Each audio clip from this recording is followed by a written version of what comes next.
So on to number 249, Dances with Wolves, directed by Kevin Costner and starred by Kevin Costner.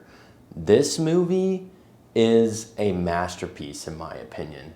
I haven't seen a whole lot of Westerns. I've seen The Good, the Bad, the Ugly, a few classics, but none of those come even close to this movie. I think I watched the 4-hour version. For the entire 4 hours, I was invested in the story. Yes, it's not the most fast-paced, moving story, but it feels like it moves at a good pace, right? Yeah, this is just a perfect example when you have all of the tools in the toolbox all come together and work together seamlessly. And what I mean by that is you have the cinematography, the score, the acting, the story. It all comes together and melds and works well together. And I think that's most movie makers don't use all the tools and the toolbox well together.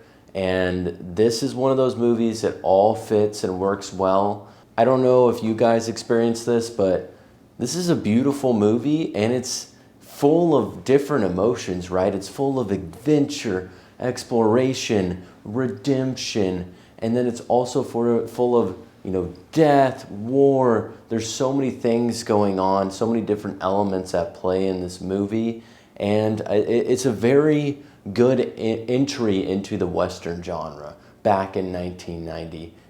And it won so many awards, and I think it deserves to win all of those awards. This movie made $424 million at the box office, and it had a $22 million budget. That is just an insane number for a Western that, it obviously wasn't expected to be that popular.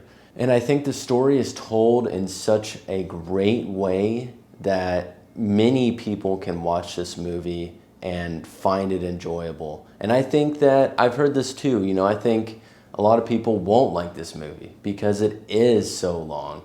I think it's normally 3 hours, but the director's cut is 4 hours.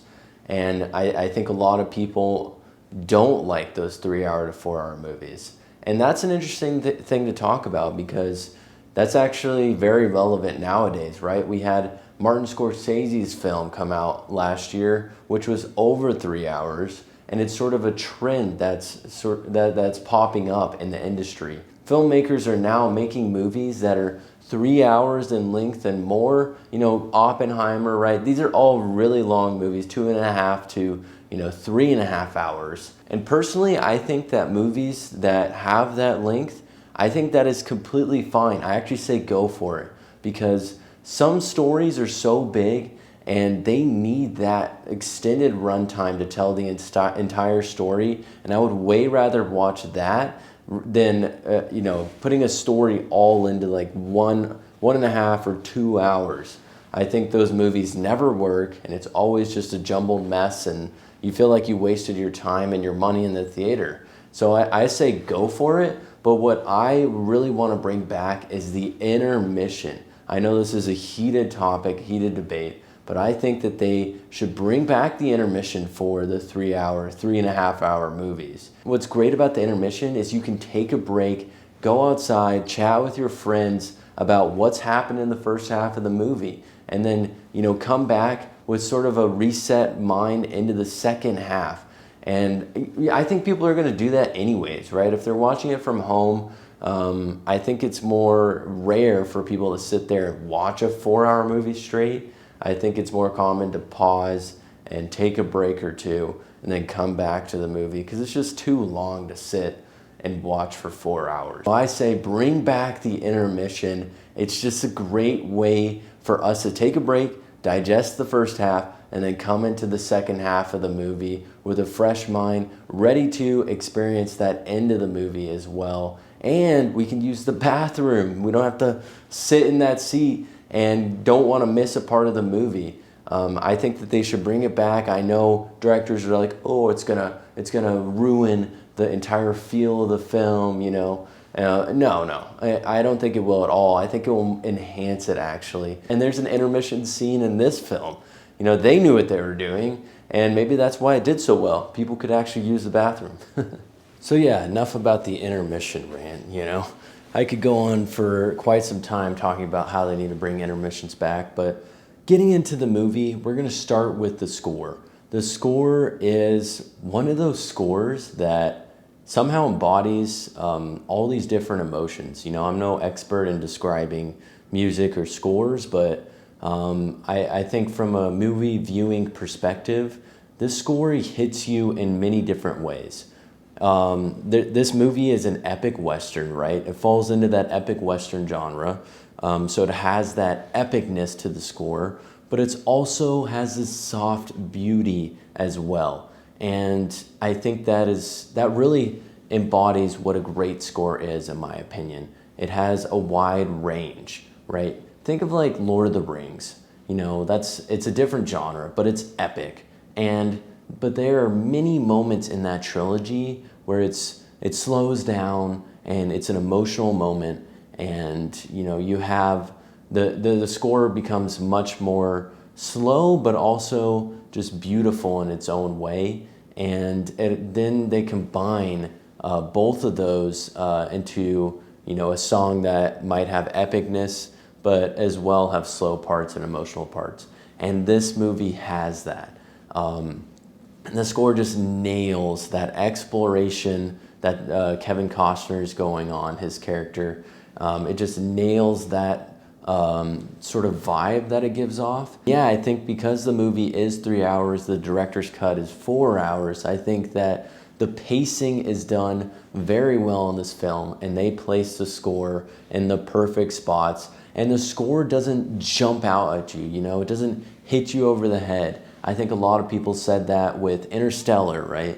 Like the score, there's a lot of commentary on how the score, while yes, of course that it's a beautiful score, but while the score, they were saying that the score in Interstellar surpasses the film and the dialogue itself. And I'm not sure if I agree with that, but I'm sure I'll get into that movie review in a different video. But this movie doesn't do that at all. It has the perfect times when it comes in.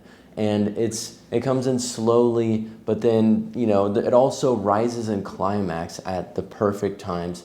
And there's also some authentic Native American music in the score as well. So it adds that level of authenticity to the film, which for me always makes a film much more impressive. When you up the level of authenticity to the story or the screenplay, and you recreate that in the movie, I think that elevates the score of the film, the rating score of the film. So moving on to the cinematography, man, this is a beautiful film. This is before the days we live in now with the CGI, the special effects, the visual effects, and there's none of that. It's all in camera. They had to wait for certain times of day, I'm sure, certain types of weather, and there's so many just stunning shots in this movie, and it really helps elevate this movie to be a great movie. I've always preferred those types of movies that are shot on film, have those in-camera effects, because I think that's more authentic to the origin of filmmaking, the craft of filmmaking. And recently, in the past 10, 20 years, we've had the introduction of more CGI and better special effects, and those definitely have their place. But I think that there are many films that come out that overdo the special effects, and it becomes hard to look at it sometimes. And this movie, it is all shot in camera, and there are certain stills in this movie that I'm sure you could take from the movie and frame on your wall. It's that beautiful.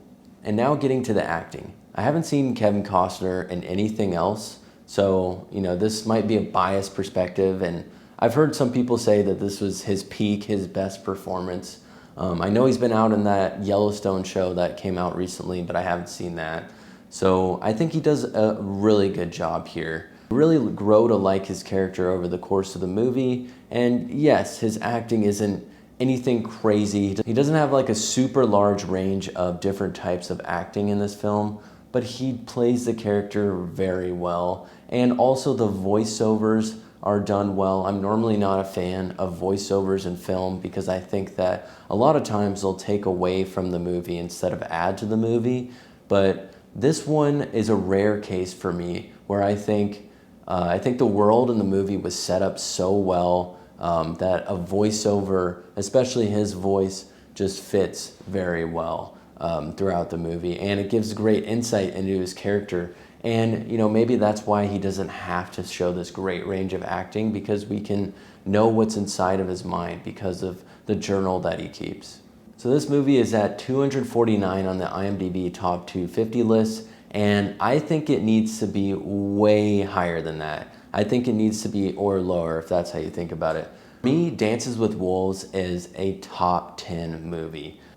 I think that it turned the Western genre on its head. We hadn't seen anything like it when it came out. This movie made $424 million at the box office for a reason. And yeah, box office isn't everything, but to go from a $22 million budget to $424 million in box office is quite a jump. And I'm sure they were not expecting that when they made this movie. It just showed how great of a film it is and how many people related to this movie. I think Dances with Wolves deserves to be in that top 10 movies of all time list.